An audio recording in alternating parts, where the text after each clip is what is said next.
नमस्कार, Anaya India news channel में आपका स्वागत है। आइए बढ़ते हैं खबरों की ओर। खबर है उत्तर प्रदेश राजधानी लखनऊ थाना सरोजनी नगर क्षेत्र के अंतर्गत, जहां पर लोकतंत्र का चौथा स्तंभ अब आपको खतरे में नजर आ रहा है। कसम से आपको बताते चले, पूरा मामला शहीद पथ 2 नंबर हाईवे का है, जहां पर सुनील कुमार पत्रकार ने रात्रि 9 बजे कवरेज करके आम जनता तक पहुंचाने का प्रयास किया, जो टीआई साहब की गाड़ी उल्टा चला रहे थे। कसम से वहीं पर जब कवरेज करने लगे सुनील, तो आग बबूला हो गए। टीआई साहब और दरोगा साहब दोनों बबूला हो गए और मारने पीटने लगे। यहां तक तो सुनील कुमार का आरोप है कि चौकी के अंदर ले जाकर 1 घंटे तक उनके साथ मारपीट की और उनका फोन छीन लिया है। कसम से। लेकिन जहां पर मुख्यमंत्री योगी आदित्यनाथ बात करते हैं कि पत्रकार लोकतंत्र का चौथा स्तंभ, जो स्वतंत्र होकर खबर लिखेगा, और उसके बाद जो है अगर उनके साथ में किसी भी प्रकार का अधिकारी अगर हनन फनन करता है तो उनके खिलाफ सख्त से सख्त कार्रवाई होगी और 24 घंटे के अंदर उन्हें सलाखों के पीछे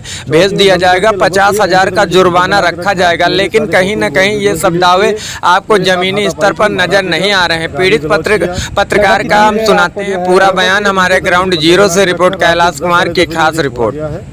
उसके बाद मैंने मुख्यमंत्री हेल्पलाइन पे फ़ोन किया 1076 पे, लेकिन किसी प्रकार से मुझे मदद नहीं मिल पाई। फिर मैंने 112 मिलाया। उन्होंने कहा कोई पुलिस की कार्रवाई अभी तत्काल में आपको चाहिए। मैंने कहा नहीं।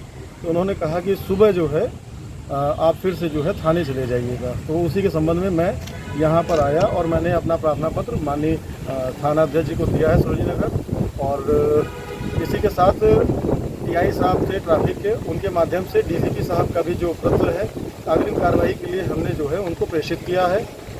संभवतः माननीय मुख्यमंत्री जी का जो आदेश है उसका पालन कराने के लिए संबंधित उच्च अधिकारियों से मेरी ये निवेदन भी है कि वो हम पत्रकारों का जो भय मुक्त माहौल है उसे बनाए रखें। शासन प्रशासन की तरफ से बड़ी बड़ी बातें हो रही हैं, उसे ज़मीनी स्तर पे लाएं और कोशिश ये करें कि किसी भी पत्रकार के साथ दोबारा इस तरीके का, चाहे मीडिया कर्मचारी हो चाहे जो भी हो, उसके साथ बदसलूकी ना हो।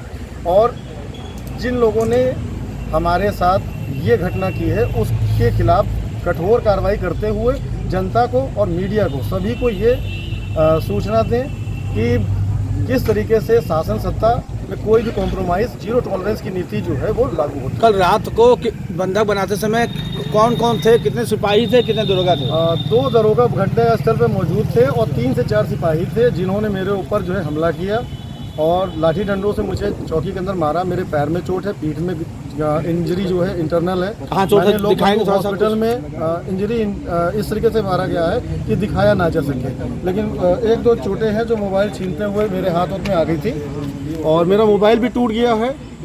मैं शासन प्रशासन की तरफ से ये पूरी कोशिश चाहता हूँ कि मुकदमा रजिस्टर किया जाए, ताकि भविष्य में किसी भी अपनी घटना जो पत्रकारों के साथ हमेशा होती रहती है वो ना हो सके। अगर कार्रवाई नहीं होती है तो क्या करेंगे इसके? अग्रिम कार्रवाई के लिए हमने जो पत्र दिया है, यदि संतोषजनक कार्रवाई नहीं होती है तो हम सभी मीडिया कर्मी, सारे पत्रकार बंधु, हम लोग विधानसभा, मुख्यमंत्री और समस्त जो है मीडिया चैनल और सबके माध्यम से सरकार को ज्ञापन देंगे और शांतिपूर्ण ढंग से अपनी बात कलम के द्वारा रखेंगे। तो समझ सकते होंगे कि पूरी घटना से आपको रूबरू कराया और दिखाया, लेकिन कहीं ना कहीं आप लोगों ने देखा होगा लगातार पत्रकारों के ऊपर हमला हो रहे हैं, जहां पर पुलिस और पत्रकार मिलकर काम करते हैं। अपराध मुक्त भारत बनाने के मुख्यमंत्री योगी आदित्यनाथ बात करते हैं। पत्रकारों को किस तरीके से बंधक बना लिया जाता है, लगातार हमने आपको रूबरू कराया। लेकिन बड़ी बात है, बड़ा सवाल ये है कि एक तरफ मुख्यमंत्री योगी आदित्यनाथ पत्रकारों को स्वतंत्र रहने की बात करते हैं, वहीं दूसरी तरफ